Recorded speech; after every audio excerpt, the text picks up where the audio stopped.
I bring you somebody with a very different story and a very different culture, sharing what happens in the world of coaching and transformation and more. So I met Satoshi, Mr. Satoshi Yamamoto, last year, along with my friend Varundeep in our Forum 2 meet in Vietnam.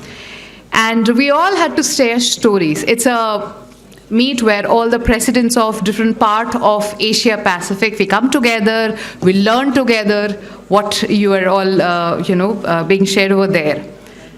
And he shared something that I thought that people needs to know here in India.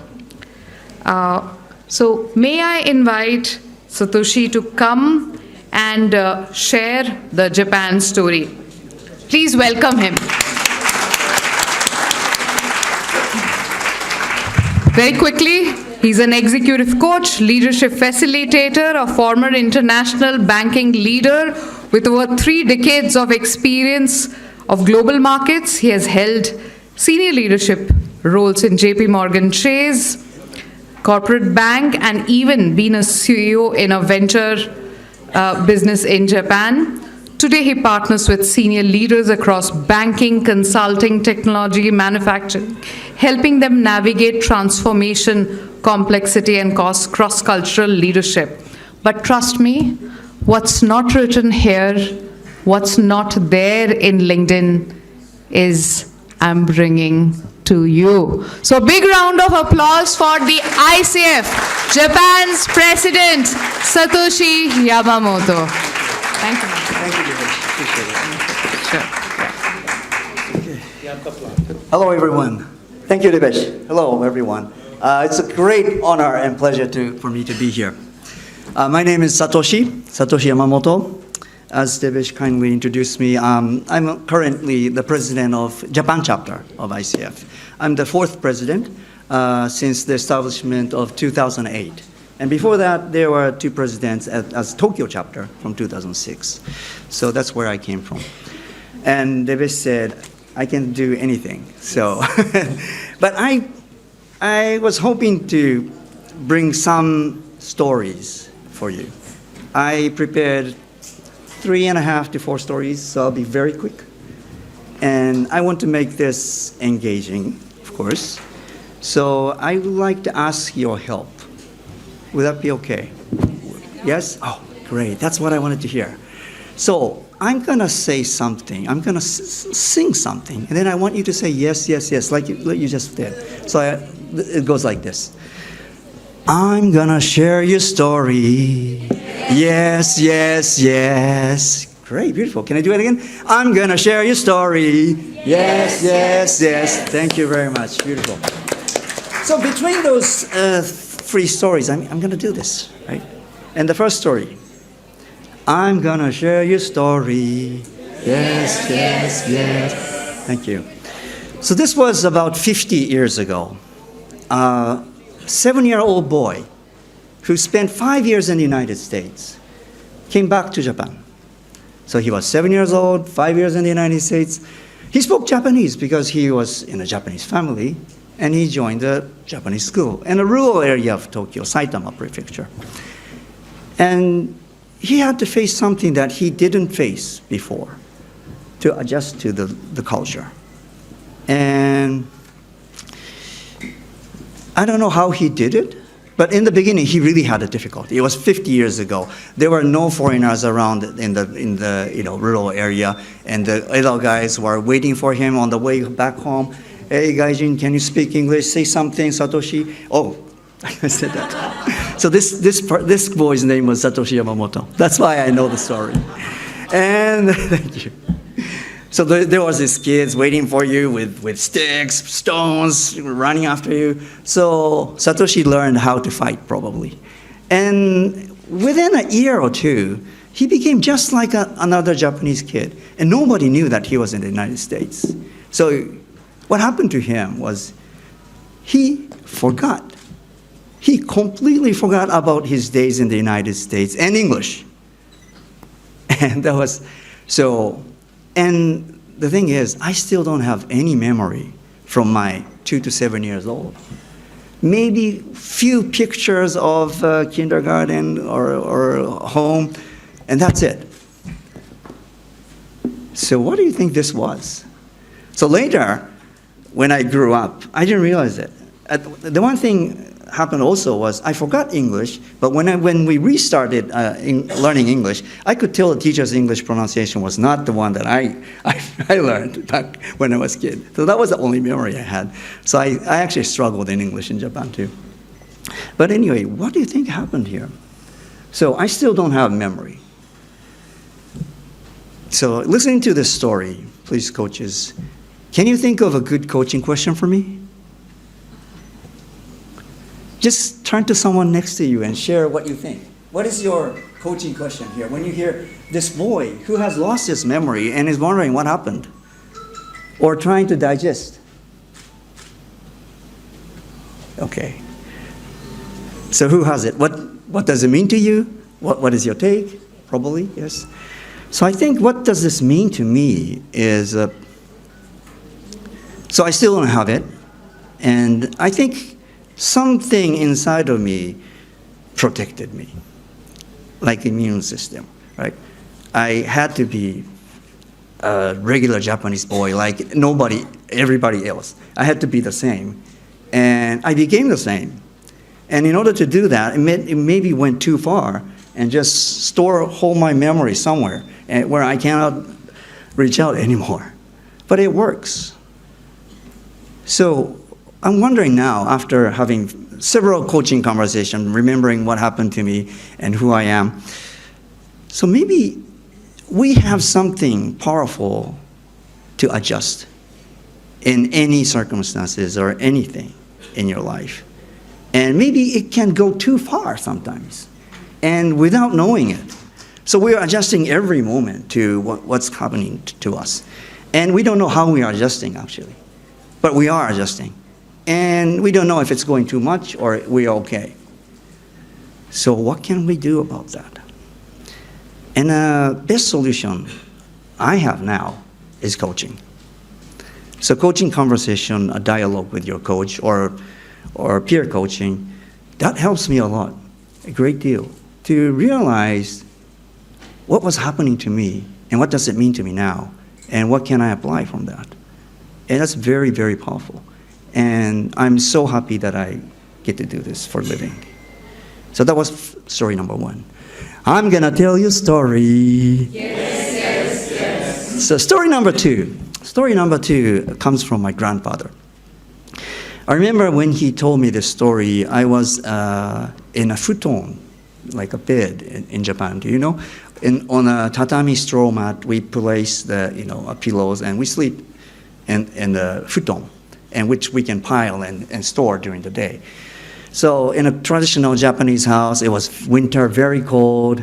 So in the house was really cold. So I could still remember my face was cold, but I was warm inside because I was in a pillow with my grandfather. And my grandfather started to tell me about his story of a long time ago, 80 years ago. So 80 years ago, my grandfather and his family, friends were in China. At the time it was called Manchuria, was influenced under Japan. And his business was doing very good. He's having a great life there. Until one day, something called red letter came to him. That was an order to join the military from the Japanese government. So he did join the military just to witness the surrender, war ending, and then just to be captured by the Russians and sent to Siberia for the war prisoner camp and put into very severe work. And there, it was so he was telling me the story that it was the worst time of his life. He had to put into the construction of the Siberia railways, and the food was very bad, very cold, under 20 degrees. And one thing happened to him, what made it even worse, was he was talking to a friend at the night, and next morning, he's not talking anymore. And that happened very frequently. And next morning, so the friend who passed away will be taken by other friends to a storage room because the land is frozen and they can't even bury them. So just keep them during the winter until spring comes. So the really worst, hard time of his. And he told me, so those who passed away, of course, there was this stress, there was this anxiety. And also one thing he noticed was those smart kids were trying to save their energy. So work as less as possible, try to survive to that extent. But what he found out was those were the one who goes first. So he did the complete opposite. He worked really, really, really, really hard that his own body creates heat and he was sweating when everybody was freezing. And because he works so hard and he gets all the heat, he gets hungry and he can eat all the bad food. And then good things started to happen to him. He was awarded a better job, and then in 3 years he was able to go home. So what this story tells you? To me, the story, he didn't tell me directly, but when I think about it afterwards, his message was, don't try to save your energy. Just go all out. And if you do, your own body will create even more energy that you didn't even know. Thank you. So that has been my life principle since then. So when I first started, I don't do it anymore, but marathon, triathlon, I didn't think I would be able to finish it. But when I keep going, then at the end I could still run again. So that's when I realized, oh, this is what my grandfather was telling me. If you think even if you think you're there, try more. And then your body will surprise you with new extra unit of energy, more than you thought. This was story number 2. Now I'm gonna tell you a story. Thank you. So this one, number 3, is not really a story. It's about the Japan chapter of ICF, since I represent it here. So Japan chapter, we have our renewal ratio last year was 85%, top in the region. Whoa! Thank you. And our membership number, 800, number 3 in the region after Australia and Singapore. Whoa, thank you. And what was the other one? I will remember it. Well, anyway, it sounds like a good number, but to me, actually there's a different way of looking at these numbers. 85% retention, okay, good, renewal. But what does it mean, really, where's the 15%? So for the 800 people chapter, that means we're losing 100 people every year. So unless we gain new 100 people, we will not be sustainable. That's what 85% renewal means. So to me, there's a big challenge there.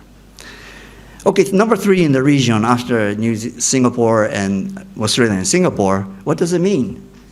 They are smaller in population, and we are only 800. So Singapore is above 1,000, and New Zealand and Australia is double of that. Japan can double it. So there's another challenge for me. So how are we going to do this? This has been something we've been discussing at our chapter. And the answer is the membership. Oh, okay, the third one I remember now. Out of this 800 members, Japan, the ratio of credential holders is the top in the world. Yeah. Thank you. So, and this, again, there's a different way of looking at this. We have 800 members, and the number of credential holders is 1,500. Okay, yeah, naturally. We would have a very high ratio of member having the credential, because if you look at from the credential holders' point of view, I mean, half of them are not members. There's another challenge for me. So all these 3 things, how are we going to address it in Japan? We're working on it very hard, and the answer is the membership value. So how can we augment the membership value? Event like this, one thing. webinars, practice, pro bono. We're doing a lot of things. A lot of things. And it's kind of like working, I think. But we still think there's something missing. What do we mean by membership value?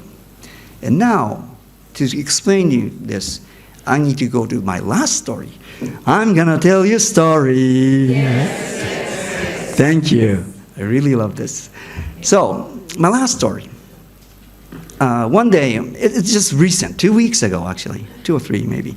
I was talking to my mentor coach in Australia, and she asked me, do you remember when was the first time you heard of ICF, and what was it like? Oh, that was new to me. I got a lot of, how did you become coach? Why are you doing this? I got that many times, but this was the first time ever I was asked, when did you hear about ICF for the first time? And then, wow, you know what? I heard it from someone from India. Wow. Yeah. So when I was with my previous job, JP Morgan Chase, I was running the commercial banking in Japan, and development of the staff or myself or as a leader was very important for me. So I was running around trying to take a lot of courses, internal, external, and then I met coaching as well. But before I meet coaching, someone from India on the webinar was telling everybody, I think it was his last day of service, and towards the end, he was very proudly presenting that he has finally obtained the ACC credential. How much work he had put into it, what was the hours of it, the certified education hours were like, what was the 100 hours that he gained was like, and I didn't know what he was talking about because it was my first time hearing about this. But I could sense that he was very proud of his what he has accomplished. And that vibration left in me. And the next time I heard about ICF, I just became a member. I just tried to go to the United States with the Converts meetings. So now that I remember this story, there's something came to me that I can share with you and with my team. What is the membership value? I think now that I remember what he did to me, he actually did something to me unconsciously. He didn't mean to it. But showing how proud he was, showing how much he valued the ICF credential and ICF membership. So the value is in you, is in us as a member. And we will be able to convey how proud you are being a member, how proud we are doing the good things. And we don't have to tell them if we can make them feel it, like this gentleman did to me. And this was life-changing. So thank you very much for listening to my 4 stories. I hope this resonates with you a little bit. If there's anything that came up to you. So I shared 4 stories, right? One was about my childhood, about protecting myself, and the second one was the energy, my grandfather. Third one and fourth one is like 3.5, but about the ICF membership value. So I hope you like this one, and I am so happy and honored to be here. I'd like to sing a song as a present from, thank you. And this song is about, it's a very old classic song. And the singer unfortunately passed away in a tragic airplane crash a couple of decades ago. But half a century ago, his song, sung in Japanese language, went to the top hit in the United States. So this has never happened before. And the song is about, look up in the skies so your tears will not fall down. And just look up and walk. And you remember that day you were alone, looking up, counting the stars with the blared stars with your tears. But let's look up and keep walking, because the happiness is in the cloud, happiness is in the sky. So this is a song, and it goes like this. Maybe, can you help me with it? Yeah, okay, thank you.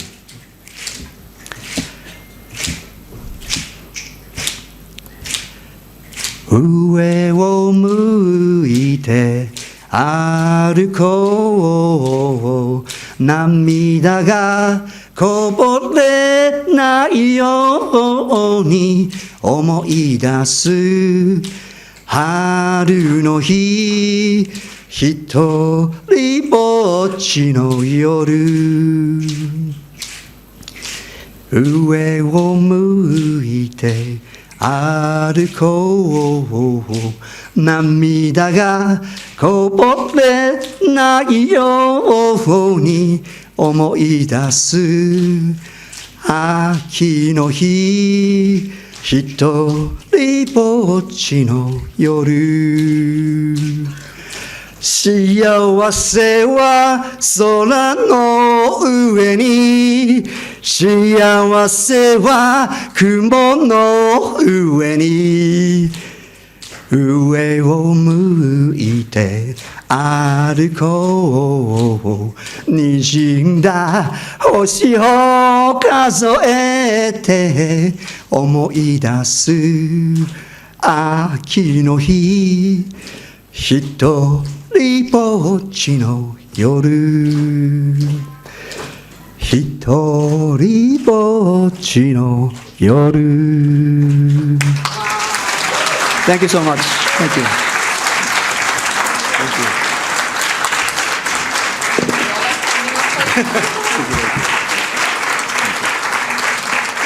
Thank you.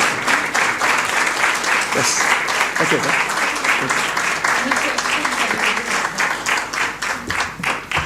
Hi. Good morning. Oh, Hi, this is are we Payal. taking questions? Okay. This is Payal. Welcome to our country. Thank you. And welcome to our chapter. And I think with this song, you've touched everybody's heart. Thank you. I'm sure everybody here is overwhelmed with this. And one question for you is, when you're talking about energy multiplying, how do you manage that? We all want to, but somewhere, how do we reach that? Because we all have our own bandwidths and we want to stretch. So anything, any thought that you'd like to add on? Okay, so Thank you. Thank you very much. Yes. So it's actually my first time in India, so it's very honored. Thank you very much. Yes.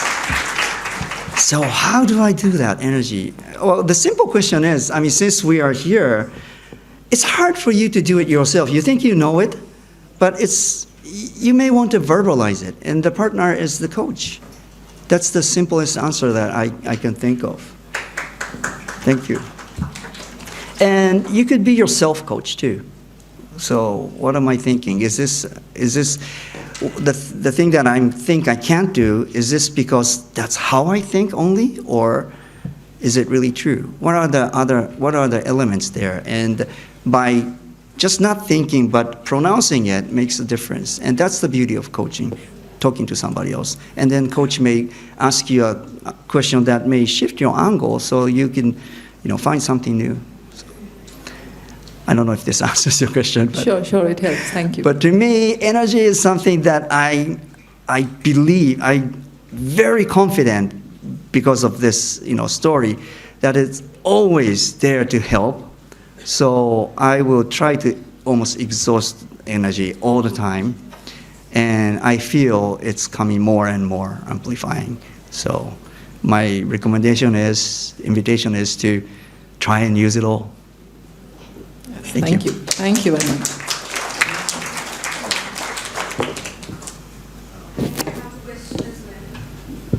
Thank you so much. That was a lovely chat that we had. So I've always been very inspired by the Japanese culture. And I think a lot of us here in India have been hearing concepts like ikigai, wabi-sabi, kintsugi. And maybe you could tell us something, a book or some place where we could get the essence of these wonderful concepts, because I would love to know more about this. Wow. That's a difficult question, thank you.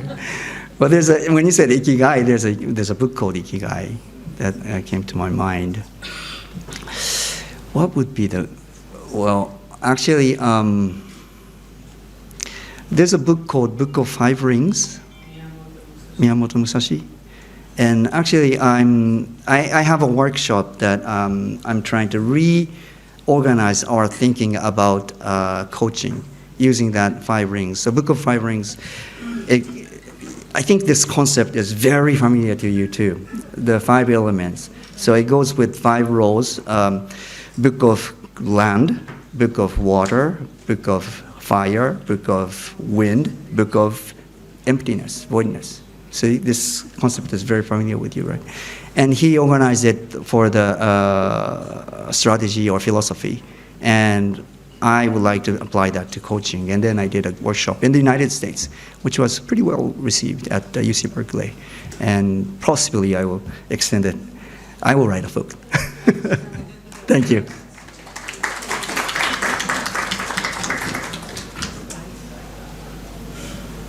Okay. Just one question, Deepika. Yeah.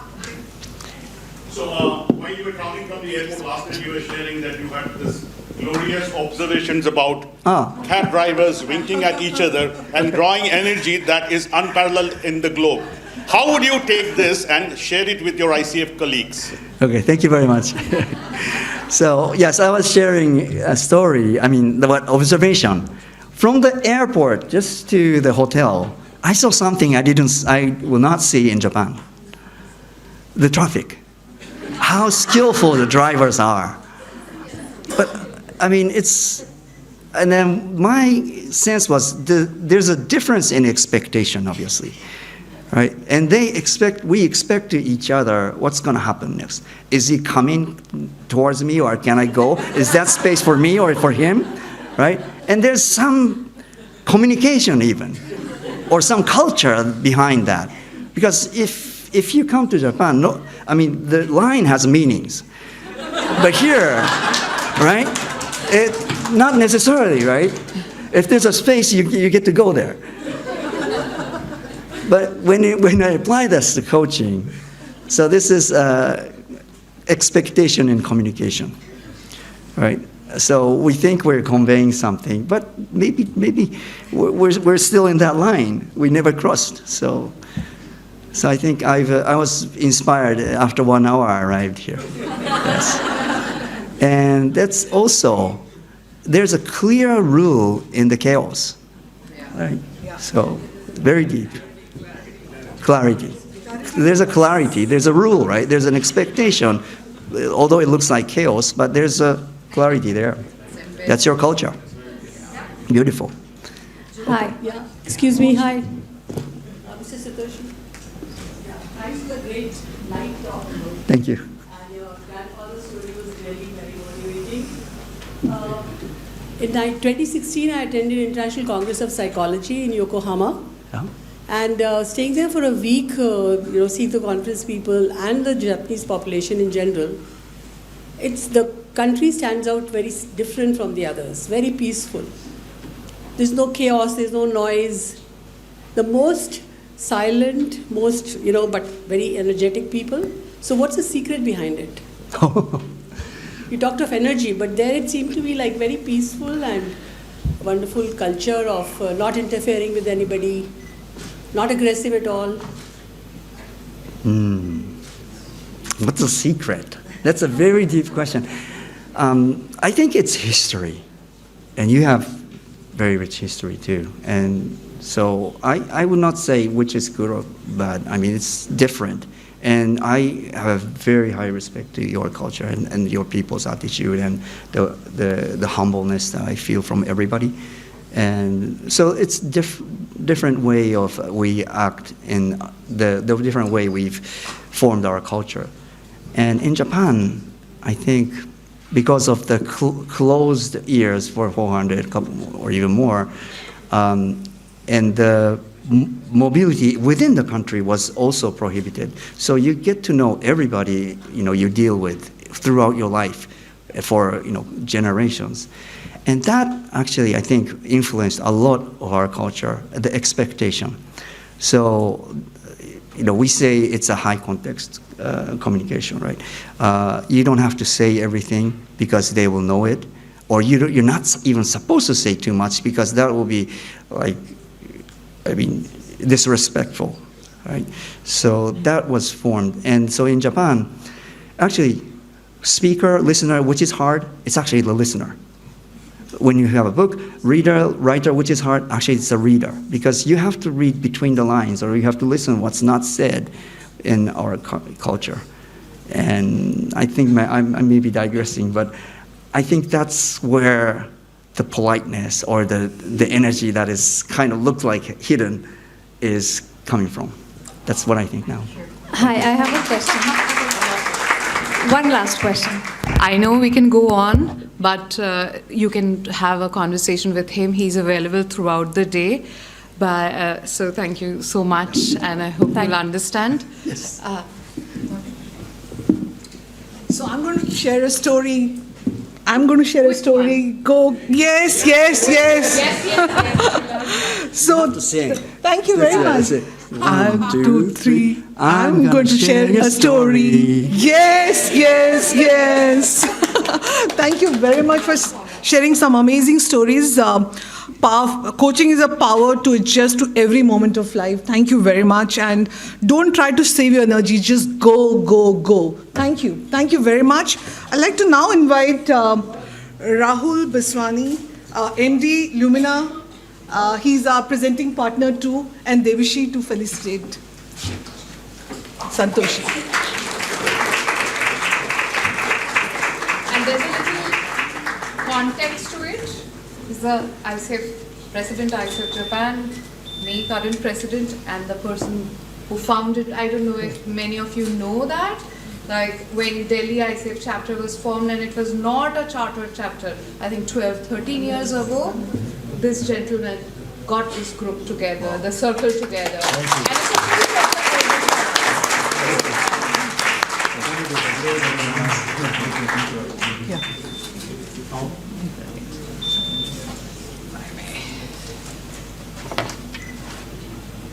This is coming from the land of our noble Lord.